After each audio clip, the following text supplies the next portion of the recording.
Hi everyone, I'm Shaylin here with Reedsy. So today we're going to be talking about the most common writing mistakes in dialogue.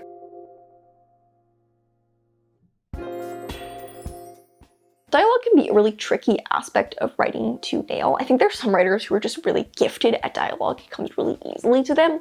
And then on the flip side, there are other writers like myself where it's just a really difficult part of writing, and it can be really difficult to strike this balance between making it seem natural while also still being interesting. So these are some of the most common mistakes that writers make in their dialogue. And I think the running theme with a lot of these is that a lot of the time it's stuff that writers do intentionally because they think it will improve their dialogue. But actually, it's really holding the dialogue back. First is trying to be too realistic. This is the tricky part about dialogue, is that it should sound realistic, but it isn't actually a realistic replica of how people talk. If you were to take a transcript of how people actually speak, it's not going to look a thing like a conversation of dialogue in a work of fiction. We have to take that realistic transcript and we have to clean it up quite a bit in order to write effective dialogue. So the key with dialogue is that it should feel realistic without actually being realistic. A lot of the time, writers focus too much on the realism, and so they'll throw in a ton of ellipses to signal when characters are pausing, or a ton of ums, These are normal things that people do when they talk, but we don't want them in our dialogue. We want dialogue to be kind of a cleaned up version of how people actually speak. One tip that I've heard that can be really helpful is to imagine that your characters know they have an eavesdropper, so they're going to speak in a bit more of an intelligent and cleaned up way than they would in just a regular conversation. The second common dialogue mistake is using dialogue for exposition. You may have heard this referred to as the "as you know Bob" trope. You can probably recognize it, you've probably seen it before. It's when characters kind of throw in an "as you know" and start saying a bunch of stuff that the other character is already aware of, for the sake of communicating that to the reader, even though there would be zero reason for these characters to be talking about this. The reason this happens is because writers are afraid of exposition in their narrative, and so they feel like it's more natural to put information into dialogue than into exposition, but this is actually the opposite of what is true.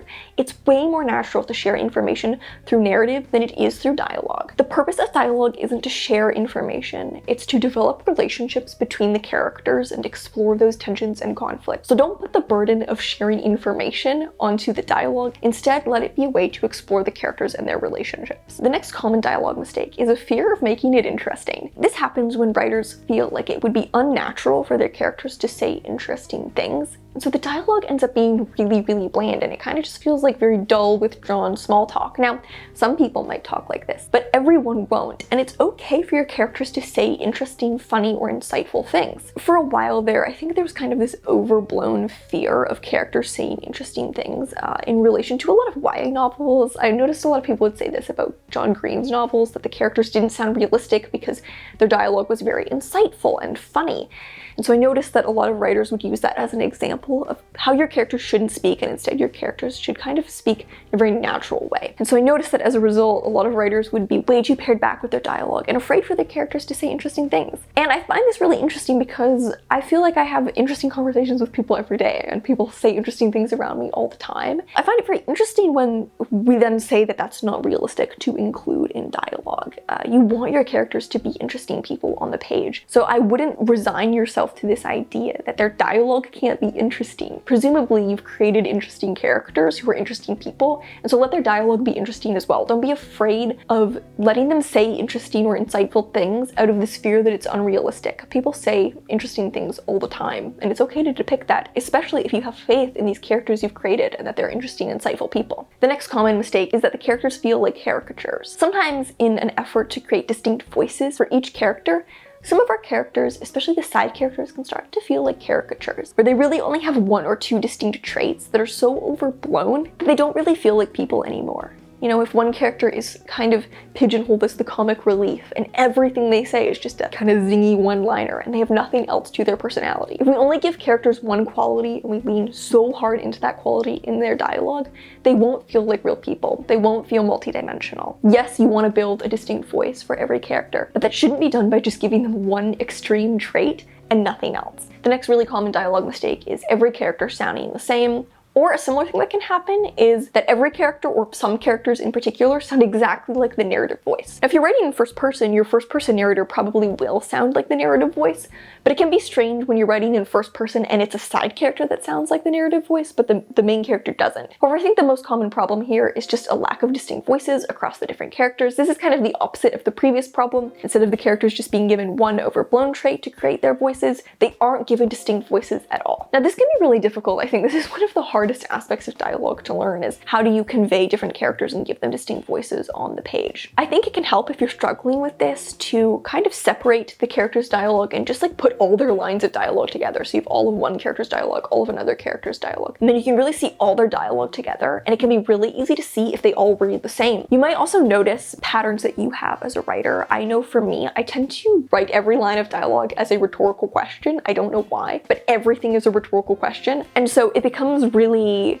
samey when every single character is speaking in rhetorical questions. So it's good to know your habits and make sure you're not applying your specific habits to every character, as well as looking at the character's dialogue and really analyzing the different voices you're creating and seeing how you can enhance that. The next common mistake is too much small talk. Sometimes writers can have really, really long dialogue exchanges of small talk, trying to build up to the main purpose of the scene, when actually you can skip all of that. You don't want to have multiple pages or even paragraphs of small talky kind of build up to just get to the core of the scene. In fact, you want to kind of start right there. You maybe want to have at most a couple lines of back and forth, but sometimes you can actually just start right at that core of what the conflict is and explore that. Boring small talky dialogue is not interesting on the page. It really pads the word count. We don't need to see it. So just show us what is interesting. Begin there. Instead of trying to build up to it naturally, what can happen then is that your scenes just get really, really bloated and your book as a whole ends up being way too long. And finally, to end on a couple technical ones, the next common dialogue mistake is incorrect formatting. Dialogue formatting can be quite tricky. There are a lot of little nuances to it. One really common one is not having the action beats properly aligned with the dialogue. The general rule of thumb to remember is that a character's action beats should be in the same paragraph as their dialogue. So it can be really confusing if, for example, one character says something and then it's followed up with another character's action beat in the same paragraph, because then it's going to look like that's the character who's speaking, not the character who is actually speaking. There are a lot of nuances to dialogue formatting. It can be easy to make little mistakes, but it is good to work on learning correct dialogue formatting so you can avoid these errors, which can make your dialogue really confusing. We have a whole video on dialogue formatting, so I'll leave a link to that in the description. And finally is a poor use of dialogue tags or action beats. The most common dialogue tag mistake I find is using really elaborate dialogue tags instead of really basic ones. You actually want to be using very simple dialogue tags. 80% of your dialogue tags can be said, the other 15% can be asked, yelled, or whispered, and then maybe the remaining 5% can be something else. But most of the time you can just use said. That's kind of an invisible word. It essentially functions as punctuation, and it can be really, really distracting when there are really elaborate, strange dialogue tags. They really can pull the reader out of the conversation and puts the focus on the dialogue tag rather than on the line of dialogue itself. And similarly with action beats, it's great to use action beats to pace and flesh out your dialogue, but you also want to use them with a purpose. The action beats should support the dialogue, and they should be showing a character's body language and how they're acting in this moment rather than just filling the space. So thank you so much for watching. Those are some of the most common mistakes in dialogue. Personally, I've always found dialogue to be one of the hardest elements of writing. It's probably one of my biggest weaknesses, and so I can spot most of these, if not all of them, in my writing. So if you're trying to learn more about dialogue, I'll leave some other videos that we've got on dialogue in the description so you can improve your dialogue skill set while also avoiding these mistakes. Thank you so much for watching. Remember to subscribe and turn on notifications so you don't miss any new videos from us. We've got new writing, editing, and publishing tips every Friday on this channel. Until next time, bye!